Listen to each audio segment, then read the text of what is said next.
جب بندے سے گناہ سرزد ہو جاتا ہے اور وہ معافی مانگ لیتا ہے تو اللہ کو وہ بندہ بڑا ہی اچھا لگتا ہے۔ انسان کے اندر چونکہ یہ دونوں چیزیں رکھی گئی ہیں تو کبھی کبھی اس سے گناہ بھی سرزد ہو جائے گا۔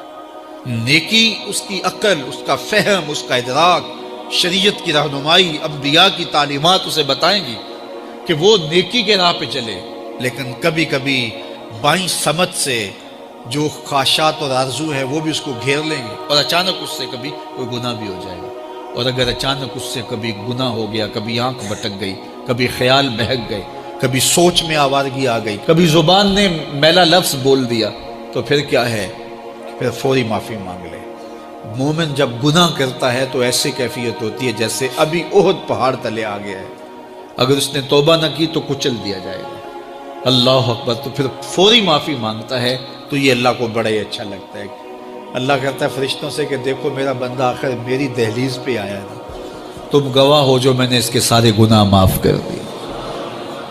تو گناہ کے بعد جو شرمندگی ہے، دیکھیے ایک اور جملہ کہتا ہوں، نیکی کرنے کے بعد جو تکبر پیدا ہوتا ہے، میں بڑی نیکی کر لی ہے، اور باقیوں کو بندہ حقیر سمجھنے لگتا ہے، اور اس سے کوئی غلطی سرزد ہو جائے اس کے بعد شرمندگی ہوتی ہے اور اپنے آپ کو چھوٹا سمجھنے لگتا ہے اور اللہ سے معافی مانگتا ہے، تو اس نیکی کرنے کے بعد وہ جو آپ کے اندر تکبر اور رعونت اور عجب پیدا ہوا، اس سے کہیں بہتر ہے کہ آپ سے اگر کوئی خطا سرزد ہوئی تھی تو اس سے آپ کے اندر عجز اور توبہ کا جذبہ پیدا ہو۔ اور اللہ کو یہ بڑا پسند ہے کہ کوئی بندہ، چونکہ ممکن ہی نہیں ہے کہ جب انسان ہے اس کے اندر یہ خواہشات رکھی ہیں تو کبھی اس سے، یہ انبیاء کی ذوات ہیں جو پاک ہیں، باقی کبھی کچھ خطا سرزد ہو جائے گی، اس سے معذرت کر لیں۔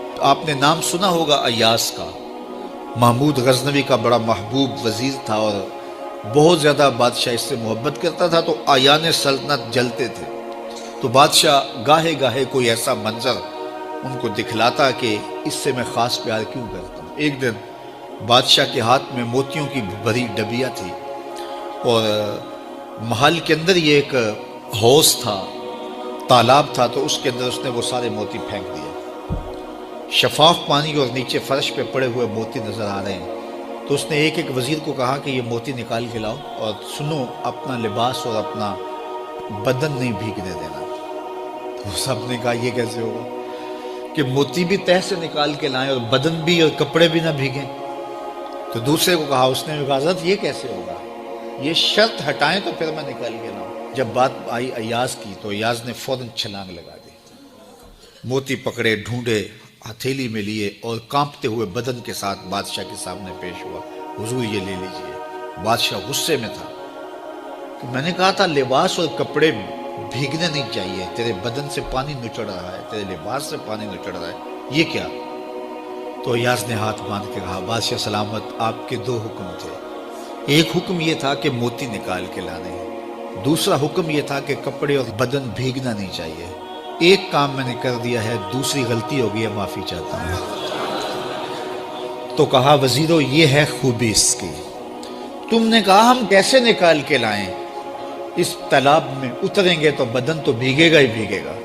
تو کہا جب شہوات دی گئی ہیں، خواہشات رکھی گئی ہیں، آرزویں دیوانی ہیں، اور پھر اس کائنات کے اندر رہ کر کے حضرت انسان کبھی تو اس تالاب کی غلاظت سے اپنے آپ کو بھر ہی دے گا، تو پھر کمال کیا ہے کہ نیکی کے پھول پیش کر دے، سجدے کے موتی پیش کر دے، رکوع اور قیام کے موتی پیش کر دے، ہمدردی انسانیت کے ساتھ پیار کے موتی پیش کر دے، سارے موتی پیش کرے، پھر مالک کا جلال کہ تیرے کپڑے کیوں بھیگے، یہ گناہ کیوں کیا، یہ گناہ کیوں کیا، ہاتھ جوڑ کے کہے مالک اس کی معافی مانگ، تو اللہ تعالیٰ پچھلے گناہ نہ صرف معاف کرتا ہے بلکہ ان گناہوں کو نیکیوں میں تبدیل کرتا ہے۔ وہ ایک فقیر بادشاہ کے دربار میں جا نکلا نا، تو کہا کہ بادشاہ یہ تخت و تاج کیا ہوتے ہیں، اس کی کوئی قیمت نہیں ہے۔ تو بادشاہ ہنس کے کہنے لگا اس فقیر کو باہر نکالو، اسے کیا پتا ہے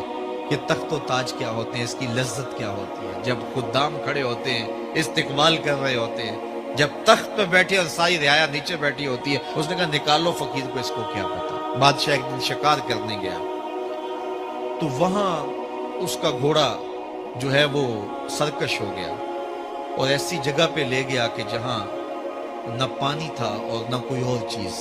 بادشاہ وہاں ہانپ رہا ہے کہ وہی فقیر مشکیزہ ڈالے ہوئے گزرا اور آواز دے رہا ہے پانی لے لو پانی لے لو. بادشاہ کی تو موت واقع ہونے والی تھی, آخری ہچکیاں تھی تو اس نے آواز دی پانی. تو اس فقیر نے کہا کہ ہاں تمہارے پاس ہے کوئی قیمت پانی دینے کی؟ اس نے کہا میں بادشاہ ہوں اس ملک کا. اس نے کہا ہوتے ہوگے, مجھے غرض نہیں ہے, میں تو بیچتا ہوں پانی. اس نے کہا بابا میں بادشاہ ہوں, جو مانگو گے میں دوں گا, مجھے پانی دو, میں مر رہا ہوں. اس فقیر نے کہا آدھی حکومت لگے گی. اس نے کہا آدھی لے لینا, مجھے پانی تو دو, کیونکہ مر گیا تو ساری جائے گی.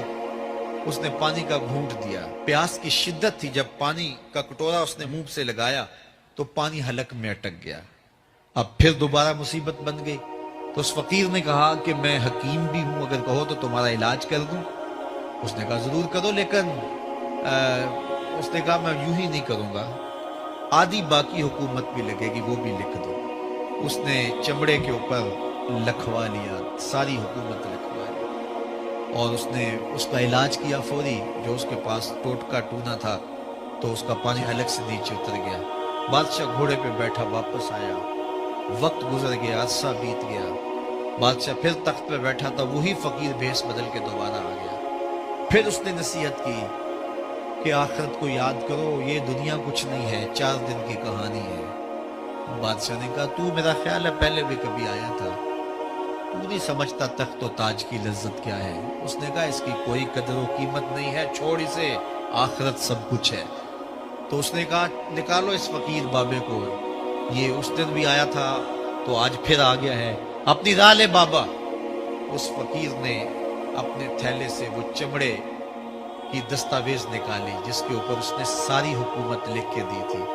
اس نے کہا بادشاہ یہ ہے تیری حکومت کی قیمت, صرف 2 گھونٹ پانی, جس پر تو نازاں ہے, جس پر تجھے فخر ہے, تو قبل اس سے سورج مغرب سے طلوع ہو جائے, توبہ کا دروازہ بند ہو جائے, سانسیں اٹک کے حلق تک آ جائے, اور ہماری زندگی کا دفتر سمیٹ دیا جائے, اور پھر پچھتائیں ہائے جو چند لمحے ضائع کیے, ہائے جو زندگی برباد کی وہ کیوں برباد کی. کل کے پچھتاوے سے بہتر آج کا پچھتاوا زندگی پلٹ ہوگا. وقت پر کافی ہے ایک قطرہ بھی آب خوش ہنگام کا, جل گیا جب کھیت برسا بھی تو پھر کس کام کا. آئیے میں اور آپ اپنی زندگی کو مالک کی چوکھٹ پہ, مالک کی دہلیز پہ لے جائیں, اس کے حضور سچی توبہ کریں, رجوع لائیں, اپنے گناہوں سے معافی مانگیں. وہ کریم ایک آنسو سے سارے گناہ معاف کر دے گا. اپنی آخرت کی تیاری کریں, کاروبار دنیا بھی کریں, لیکن اصل ہماری زندگی آخرت کی زندگی ہے. صحابہ کو خندق کھودتے دیکھا تو پیار آیا تو یہی کہا اللہم ان العیش عیش الاخرہ, اے اللہ زندگی تو آخرت کی زندگی ہے. فاغفر للانصار والمہاجرہ, میرے انصار کو بھی بخش دے, میرے مہاجروں کو بھی بخش دے. تو اللہ تعالی ہم سب کی مغفرت فرمائے. زکوٰۃ کا نصاب کیا ہے؟ 7.5 تولے سونا یا 52.5 تولے چاندی, یا ان میں سے جس کی قیمت کم ہو اس مقدار کی رقم, اس پہ 1 سال گزر جائے تو زکوٰۃ واجب ہو جائے گی. اور اگر کوئی تاخیر کرتا ہے تو گناہ گار ہوگا, لیکن اگر کوئی ایڈوانس بھی دے دیتا ہے تو زکوٰۃ اس کی بھی ہو جائے گی, کہ 2 سالوں کی اکٹھی زکوٰۃ دے دیتا ہے تو یہ بھی جائز ہوگی کہ اس نے ایڈوانس زکوٰۃ دے دی. اب زکوٰۃ کے مصارف کیا ہیں؟ زکوٰۃ کے مصارف جو ہیں وہ 8 ہیں. فقیر کو زکوٰۃ دی جائے گی. فقیر وہ ہوتا ہے جس کے پاس کچھ بھی نہ ہو, نہ گھر ہو, نہ مکان ہو, نہ اس کے پاس کوئی زر ہو, بس بالکل خالی مخالی, ایسا شخص فقیر کہلاتا ہے. تو اس کو زکوٰۃ دی جائے. دوسرا مصرف مسکین ہے. مسکین ایسے شخص کو کہتے ہیں کہ جس کے پاس اپنا ذاتی گھر تو ہے اور تھوڑا بہت کام کاروبار بھی ہے, بچوں کی روٹی روزی بھی چلتی ہے, لیکن اس کے پاس اتنے پیسے جمع نہیں ہوئے کہ وہ نصاب کی ملک تک پہنچے. یعنی 7.5 تولے سونا یا 52.5 تولے چاندی یا ان دونوں میں سے کسی ایک کی قیمت اس کے پاس نہیں ہے تو وہ مسکین کہلائے گا، تو وہ بھی زکوٰۃ کا مستحق ہے۔ تیسرا رقاب، یعنی غلام کو آزاد کرنے کے لیے اس کو زکوٰۃ دی جا سکتی ہے تاکہ وہ اپنی قیمت دے کر کے اپنے آقا سے اپنی جان چھڑا لے۔ اور چوتھا غارم، غارم وہ ہے جو قرضے تلے دب گیا ہے اور اس کے پاس قرضہ اتارنے کے لیے کچھ نہیں ہے، تو اس مقروض کا قرض اتارنے کے لیے اس کو زکوٰۃ دی جا سکتی ہے۔ پانچواں شخص فی سبیل اللہ، فی سبیل اللہ وہ شخص ہے کہ جو اللہ کی راہ میں نکلا ہوا ہے، جو مدارس دینیہ کے طلبہ ہیں وہ بھی زمرے میں آتے ہیں، ان کو زکوٰۃ دی جا سکتی ہے۔